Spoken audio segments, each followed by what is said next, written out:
I think it's really important. These are life-changing decisions, and they can cause huge amounts of anxiety for people. So I think it's really important that people get the information they need. It is their decision. It is their future. And I think it's so important that they have access to the right information in the right way and support for that decision process, if they go down that line, and support after they have a result. And in addition, it's really important to find the peer support, and there are support groups which for familial Alzheimer's disease or familial frontotemporal dementia. And in that situation, there are other people, other families. And these are rare conditions, and people often feel incredibly isolated. They think nobody else has got what I've got. But actually, even though they're rare, there are other families, and even though each family and each individual is different, we're all very different, some of the issues are very common. They are not unique to you, and it can be helpful just to see what material is available on the web or via these support groups. And our familial AD and familial FTD support groups are available just by searching rare dementia support. And then people can decide whether they want to take that further and find information about the illness. I mean, these illnesses are clearly incredibly worrying, and people can feel very, very isolated, very lonely. I mean, is it only me who's got this? This is rare? And these are rare diseases, so there won't be somebody else in your that you know, or in the town that you live in. And so support groups such as the familial Alzheimer's disease support group or the familial FTD support group provide a really important role of putting you in contact with other people who have been in a similar situation, and for you to get the benefit of that advice and that support.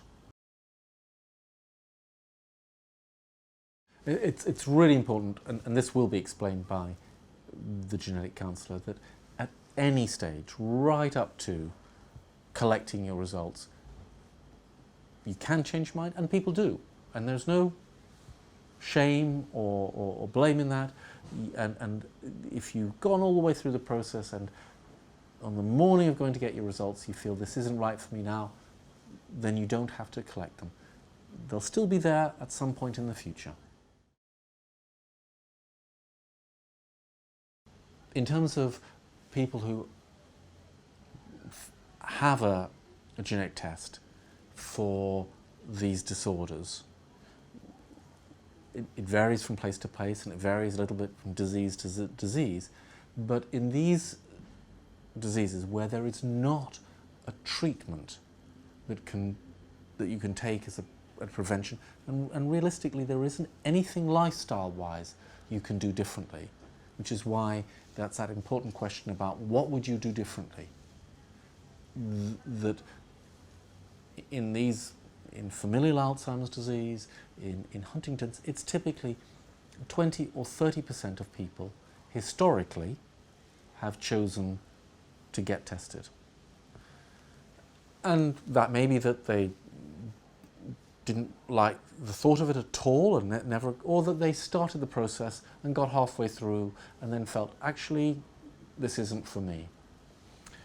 It is worth mentioning that the motivations for having a genetic test for these rare disorders relate to being able to make decisions about life, about family planning, about being able to be, some people want to have a genetic test so they can make decisions about research and clinical trials, and others simply because despite everything they do to manage either anxiety or this being a debilitating level of uncertainty, feel that they just have to know.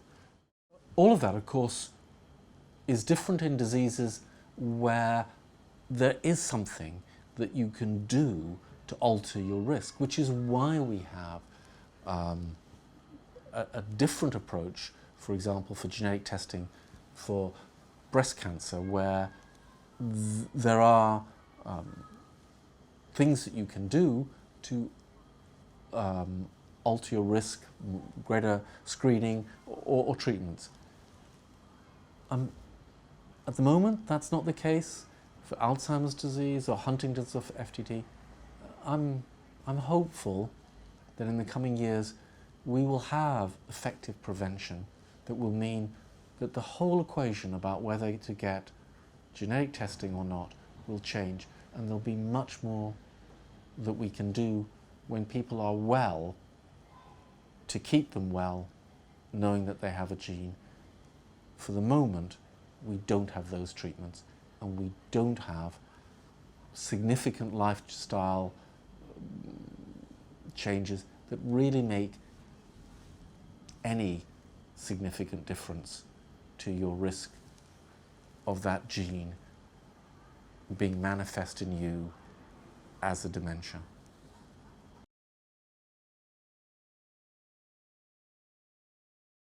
Because these illnesses are rare, and because services are quite variable, people may have expertise in your area or they may not. It is certainly worth thinking about what support might be available both professionally and family-wise for yourself, but also perhaps through support groups in advance of you going through that process.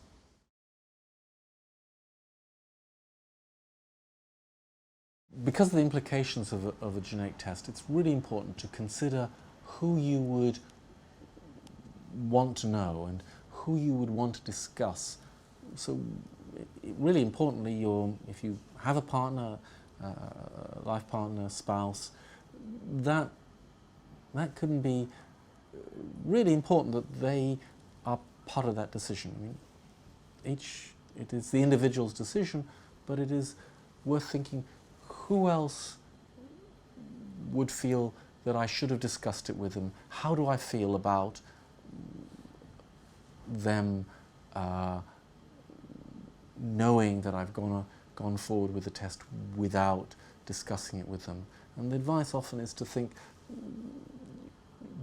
would you not want those people closest to you to understand and for you to share the reasons why you are going forward for a test? Share your thinking, and also for them to be a source of support for you depending upon which way that test goes.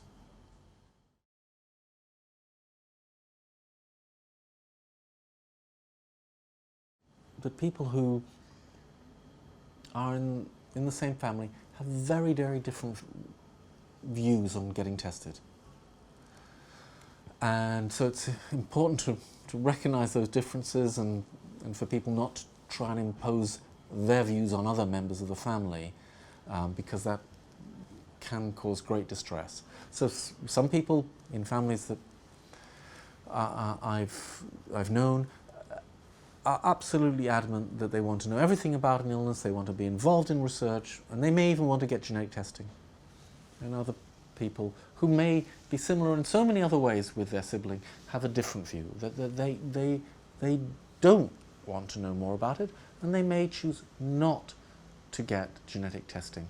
And we just have to recognise, like with all families, we're all very different, and there isn't a right answer for everybody.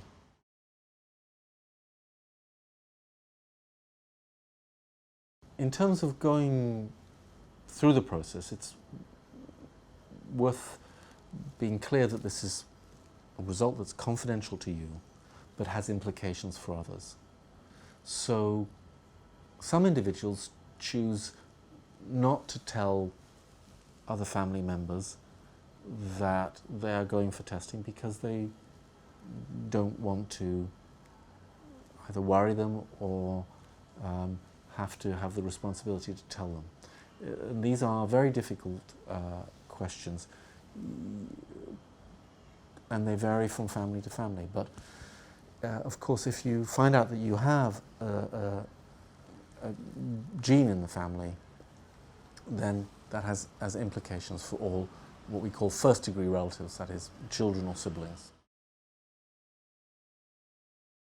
One of the most difficult questions that is what to tell others sometimes, and most importantly children, and that may be very, very different depending on the age, or whether your child is already an adult. It may be about how much they already knew before you make a decision about getting genetic testing, or when you know a result. And I think the advice there is to seek advice. There is information on the web, but also through support groups about the issues that you might want to consider in how and when you might want to tell children.